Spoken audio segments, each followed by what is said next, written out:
Hey everybody, and welcome to another one of my class leveling slash skill priority guides. I'm going to be covering sages this week and just kind of giving my take on what I generally find to be the more useful skills for your sages, ones that I think are gonna be more helpful and impactful to your experience as you go through the game and level them up. It's always great to know what skills you want to have by the end, but there's definitely some where if you get them sooner rather than later, you'll probably notice a bit of a difference in your experience. Things may be a little bit easier.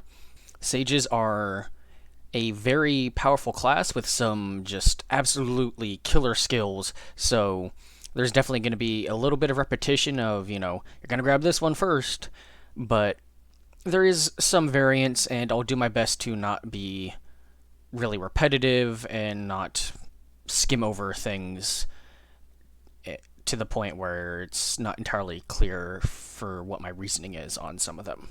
Starting us off, though, is going to be Sir Leodegrance, the rightful alignment locked sage. He's sort of a good starting point, I think, because he's basically the vanilla sage. He definitely has the most basic of all the different skill trees. There's a couple of sages that really seem like they're this guy just with some extra stuff. So I'll sort of establish some of the base reasoning for some of the skills, and that'll let me be a bit more brief moving on to some of the later ones. To start off with him, though, because you do get him through alignment, that means you're going to be recruiting him sometime in Act 2 around level 7 or 8. So you will be able to respec him if you choose when you first get him. I don't remember exactly what skills he starts with, so I don't know if that'll be super necessary. But the skills you're going to want to pick up first in Tier 1 before Tier 2 unlocks is absolutely going to be Bless, Freezing Attack, and Favored. Bless is an absolutely phenomenal support skill and just provides a great damage buff to whoever your primary damage dealer is, whether you're running a champion or a vanguard. A flat 30% damage buff to that is just great. The upgrades on it you're going to want to pick up that will be immediately accessible to him are going to be Lasting Bless, so now it lasts for 2 turns, and Lighten. They also gain an extra AP, so extra damage and potentially able to get an extra attack in. Freezing Attack is an amazing support skill with its crowd control. You can hit an enemy in melee and freeze them. It's essentially like a stun in function. It has a very low cooldown, a very reasonable AP cost, and with some upgrades on it, it gets even better utility. The first ones you're going to grab is Brittle Armor, so now it has 50% armor break, which is huge. It lets you get some decent armor break in your party on someone else other than a champion. Vulnerability, so now you're going to be able to follow up with some extra damage. And Lasting Cold. In the event that you don't kill the target, they'll be chilled following the next turns, or maybe they have some debuff resistance, so you won't be able to necessarily freeze them. You'll at least be able to chill them, so their retaliation turn will be diminished. After that, Favored, the first support skill you cast in an encounter costs no AP, and you will have 2 support skills if you're picking the skills right available to him, and either one honestly can benefit well from this, but generally it's not going to go for Bless. That'll go to ability we'll cover later. You won't have these 4th upgrades available yet because you won't be level 10, and I can't quite recall the math, so I think this should allow you to start picking tier 2 skills. If not, I'd probably just go with some upgrades on your strike skill, some extra damage, and also having it apply chill. These are great upgrades you're going to want to pick up at some point anyways. In Tier 2, the first thing you're going to want to grab is Inspire. One of the strongest support skills in the entire game. This is what's going to be your primary beneficiary of the Favored passive, providing extra AP to the entire party. And with the upgrades you'll pick up on it, I think the most important one is Mobilization, +1 movement AP, which is just greater combo potential, and Tranquility. This will reduce the cooldowns of other allies. This can be useful. Some players use this first, and so sometimes you won't get the effect of this if you're opening, but there will be other times where, maybe you were holding off on Inspire, so then you can get some really good cooldown reduction following that up. The rest of your Tier 2, the main thing of note here I think is Globe of Protection. It's an absolutely amazing defensive skill, which is useful because sages aren't super tanky, and they will be most efficient within melee range if you're trying to use things like their damage, which isn't bad, and things like freezing attack. The upgrades on it: Discipline to reduce the cost, and Elemental Armor to grant some extra armor, gonna be great picks on this skill. If you're still looking for some extra skill points to fill in before moving on to Tier 3, I think Soul Warding will be good, as well as Splinter. You should be level 10 around this point too before you move on to Tier 3, so getting Motivate Self to just reduce the cooldown of Inspire will be great. Reducing the cooldown of Chill to the Bone, also very, very good. And getting Mass Blessing, so now Bless is a group buff rather than just single target. Once you get into Tier 3, the first thing I always pick up is Wish of Death. It's a great passive. You can get huge amounts of AP for your Sage as enemies just die, since the Sage doesn't need to be the one to kill them, and this just enables so many extra attacks, tons of AP for repositioning on movement, or once you get to the end game, extra AP to pick up multiple soul fragments in a single turn.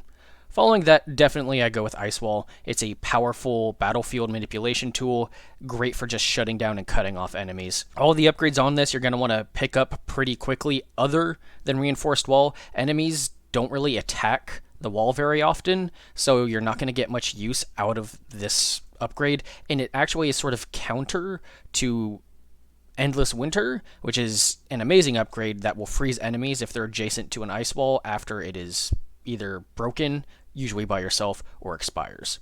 After that, I always go for Master of Ice. You just want to increase the effectiveness of your debuffs that Leodegrance is going to be running. Frozen Power for just an extra effectiveness on this for 30%. The Vitality is not ideal, like I mentioned before, but it's not a huge problem. And then Enhanced by Cold for some more of that extra damage. After that, I pick up Mysticism, so that way if I do get kills, I can get some nice cooldown reduction, and the Spellcraft is useful for hitting some of those Spellcraft checks. Once you've covered all of these skills, you've really gotten all of the core abilities, in my opinion. There's definitely some other useful ones, but definitely not on the same levels as the ones I just went over. So some of those other medium priority skills that you may find useful are going to be things like Long Reach for that extra Spellcraft. This is also useful for picking up if you're trying to, just get those last couple skill points spent in before you unlock the next tier. All Resistance is a good defensive. Aura of Protection is good, nothing really amazing, but it does have some good combo potential and some nice defensiveness. Frost Armor is something you may spec into if you're really trying to go with a damage-oriented type of style with how you play. And of course that would include picking up maybe Enchanted Weapon. And then that's mostly it. I've found that these two passives, honestly, they sound really good on paper, but are probably your lowest priority, just because once you get farther into the game, you actually get really good and a lot of tools of keeping your sages from reaching 0 HP. Global Protection is a big step towards that. So I generally don't get a lot of use out of these two, so I usually move my skill points towards other things. A lot of the stuff on the Sage skill tree is pretty good, and you're not really going to be going wrong by picking one of them. The only two that I think my general broad advice on maybe you could probably skip it is going to be these two. Everything else after that core set I first established is largely going to be up to your personal taste. Following up Leodegrance is Lucan, the Christian rightful alignment locked sage, and he's personally my favorite sage out of the entire bunch. He's a lot of fun and he's really cool. He's a much more aggressively styled sage, so that's definitely what I have in mind when I'm building him. You can see that there's definitely a lot of similarities to some of the other sages like Leo, but there's definitely some key skills that change up the order a bit. In Tier 1, it's basically the same in my experience compared to Leo. The only difference is freezing attack is replaced by dash, but dash basically just everything I said for freezing attack is basically the same for dash. You're going to be taking it really early, and you're going to be taking a lot of its upgrades early as well and upon being offered. The only upgrade that you can kind of skip on is Keen Eye. I don't ever Overwatch with Lucan, so this is a dead upgrade, at least how I like to play him. This is here because he starts with it. You're probably going to want to do a respec after you first get him. But Bless, Favored, and then Dash is kind of the main trio of priority skills in this first tier. And then if you're looking for some extra skill points to spend to unlock the next tier, you can go with things like Long Reach or upgrades on the Strike Attack. These other three upgrades, just to be clear, other than Keen Eye, you're pretty much going to want to get as soon as they're offered to you for Dash. Not every Sage has mobility, so the fact that Lucan has it is a big deal and you get a lot of use out of it. Moving on to Tier 2, also very similar to how Leo was structured, except the main difference this time is instead of Globe of Protection, it's Magical Armor. The first thing you're going to want to pick, of course, is Inspire with the same upgrades as last time, getting them as soon as possible. Maybe Unbind if you find yourself in need of this. And then everything I said for Globe of Protection, except this time for Magical Armor. You're going to get it. It's a great defensive ability and provides just huge amounts of armor, and pretty much all the upgrades on it, except for Resist Injury, are very well worth taking, and soon, too. All of them are very impactful, and I generally do not put off grabbing these upgrades for very long. After that, if you want to go back and maybe pick off a few more upgrades on some of the other abilities, such as, Persistence, Mass Blessing, etc. You can do that, but I do think it is worth picking up his Cleansing Fire. It's a ranged spell option. It's not huge damage, but just having a ranged attack can be useful for just moving the enemy into the breakpoint where your main damage dealer maybe wasn't able to one-shot them before. You hit them with that Cleansing Fire, and now they can, or two-shot. Also, if you're just running a wild magic item on some teams, this is also very good for that. Cleansing Fire, while not super strong offensively, I just mean to say is actually fairly flexible in its uses and contributions. Moving to Tier 3, this is where his Globe of Protection is, and definitely something you're going to want to get. I would probably pick up the base skill immediately, and then shift over my skill points to Monster Hunter. Wish of Death is really good, but doesn't really contribute a whole lot to his playstyle, and while it's something you're definitely going to get, it shouldn't be the first thing, I think. He's a very damage-oriented, melee-based Sage, and I think you should really help accentuate that. Monster is just a flat damage bonus, and with all the upgrades on it, it boosts it up to 30% for most enemy types. He even gets an extra movement AP, which definitely comes in handy. Once you got that, pick up the upgrades, Discipline, Elemental Armor, Soul Warding, just help make him as tanky as possible because he will be getting into the fray quite often. And then I pick up Wish of Death and then Mysticism. Once you've picked up all of these skills, that's sort of the core set, in my opinion. And you can really just kind of go back and pick up whatever stuff you think may be useful for you, things you may want. I would recommend Enchanted Weapon, as it is a damage buff, but things like Soothing Words I don't think really fits him very well and his playstyle. And Aura of Protection, maybe a little bit, just, whatever tickles your fancy. And now we are covering Lady Morgawse. She is also one of my favorite sages, but honestly, I don't even really consider her a sage most of the time just because of how different she is, and she really does not feel like a sage when you're playing her. She is just so dramatically different from the others. You can see at the skill tree a lot of different abilities in here, so going to be a lot of different skill priorities in how you're building her as you go. You do recruit her in Act 2, sort of near the end, and she will have a decent amount of skill points available to her. You definitely want to respec her. She doesn't always feel super great right out of the box. I've sort of talked about this with some other players, and a lot of people really seem to agree, that I've talked with at least, that she really starts to feel like she's coming into her own after like 2 more levels after you get her. It's kind of weird and, annoying to some players that they kind of have to wait a bit, but she is well worth it. Beginning in Tier 1, you're going to be focusing on debuffs pretty much throughout the entire way. That's what her entire kit's built around. And one of the best ones is going to be Thunderbolt. You're going to want to pick this up. It's a great damage move, good range, and good utility on it. You're going to definitely want most of the upgrades on this, all of them even, depending on your team comp. But range and damage is usually what I go for first, and then I grab the stun when it becomes available. After that, going for freezing attack. It's just a phenomenal single target freeze move. You're going to be using this pretty often. Same reason as any other Sage. Picking up things like brittle armor and vulnerability right off the bat is probably not a bad choice. And with her, long reach actually a very high priority ability for her. She has many more range skills that she's going to be throwing out, so this is a much bigger deal for her. You're going to want to pick this up immediately. Moving into tier 2, the first thing I always grab is Chain Lightning, one of the best skills in the entire game. The ability to hit up to 4 targets once you've gotten the upgrade, and shock all of them once you've gotten this upgrade, for a relatively cheap cost of 4 once you grab Swift Bolt here on that upgrade, and decent damage. It's 100% weapon damage at base, goes up to 120% with the upgrade. You're going to want all of these immediately as soon as you are able. It's just a great skill to just spread a powerful debuff across a very wide and spread out group of targets. After that, I go with Ice Shield. It's one of the best, if not the best, defensive skill in the entire game, able to just flat out block most attacks in the game.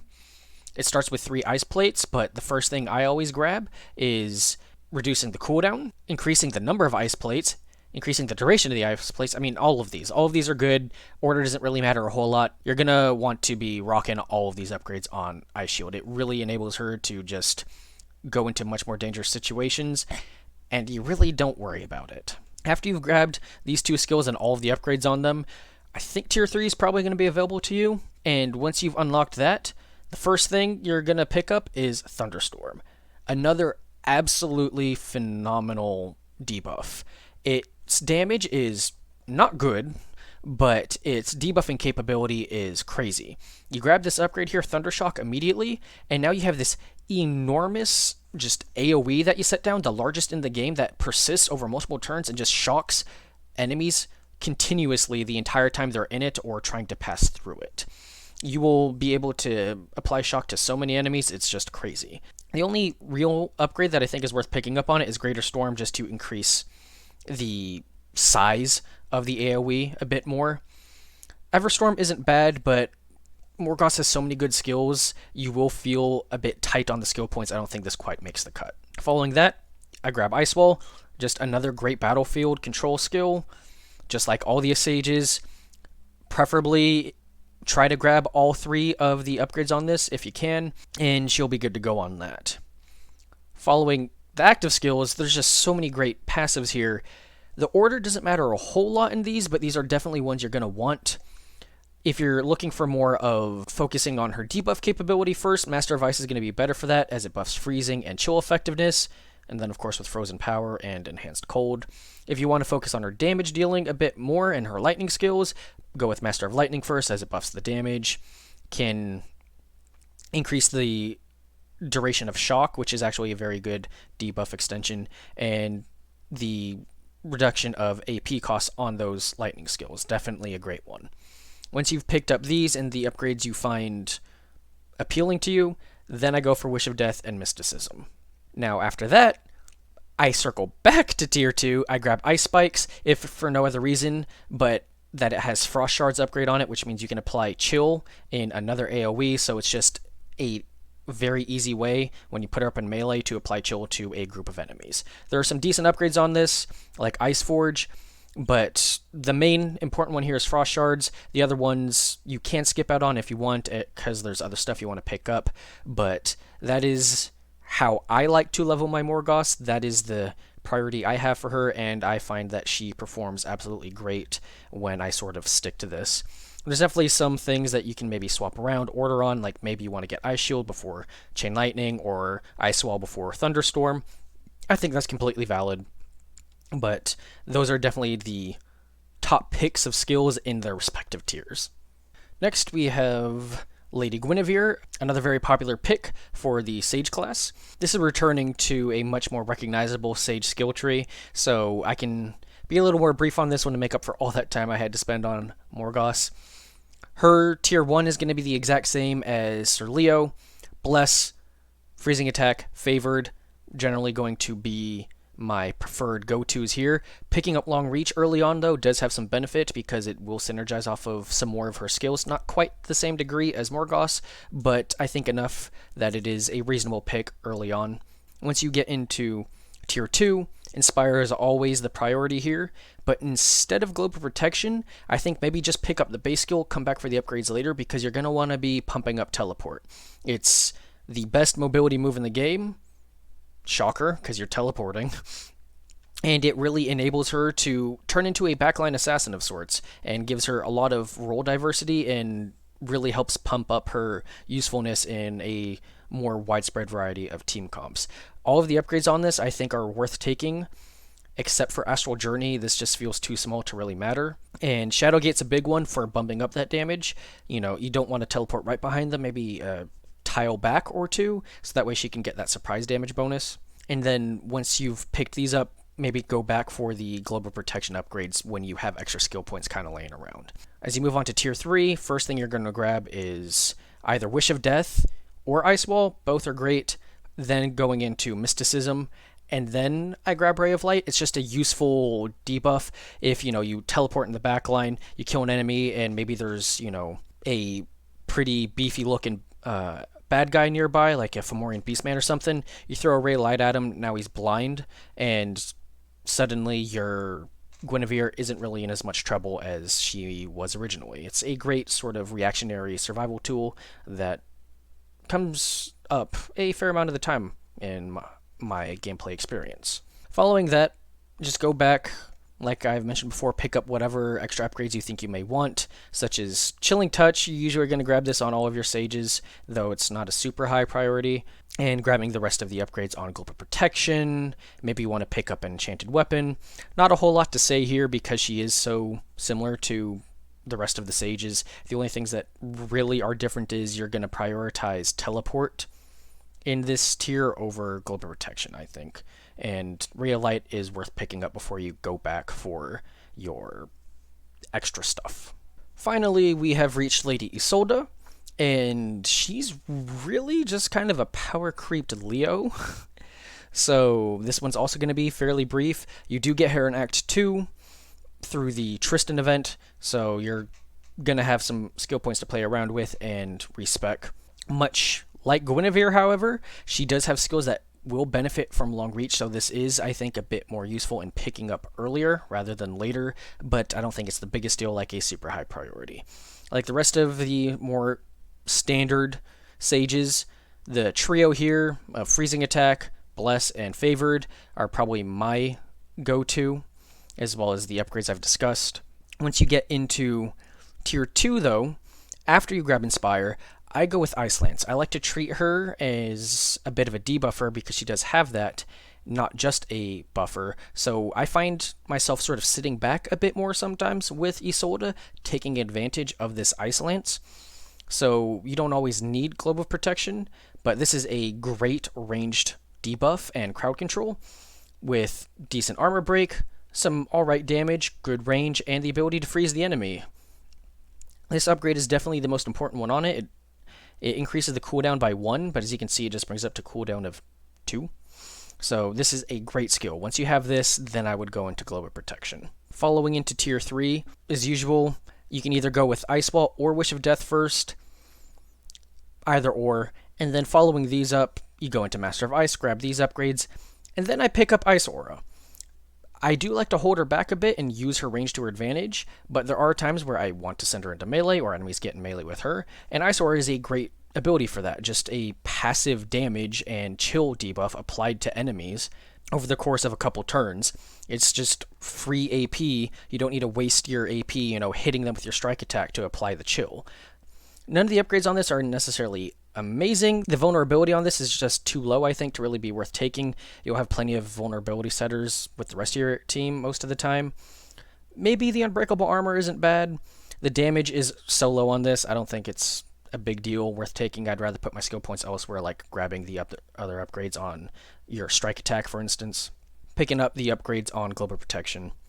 Once you've filled out that core, you can really go back for just what you think you want. I find myself probably getting kills the least with Isolde out of all of the sages, so Mysticism's still a really good one, This was just on this playthrough. I found myself not really getting killed hardly ever with her, so I skipped out on it in this one. But if you like it, this is still a really good one to get, and just pick up all the other stuff that you want to pick up. And that wraps up this video. There was, a good amount of stuff to cover with the sages, especially with Morgawse being an entirely different class altogether, nearly. I hope this was useful, and some of the insights on how I like to play maybe helped settle some internal debate you may have had in your own heads for some of your playthroughs, or maybe opened up some of your minds to maybe seeing some of these skills in a different priority order. Either way, I hope it was useful or helpful, and thanks for watching.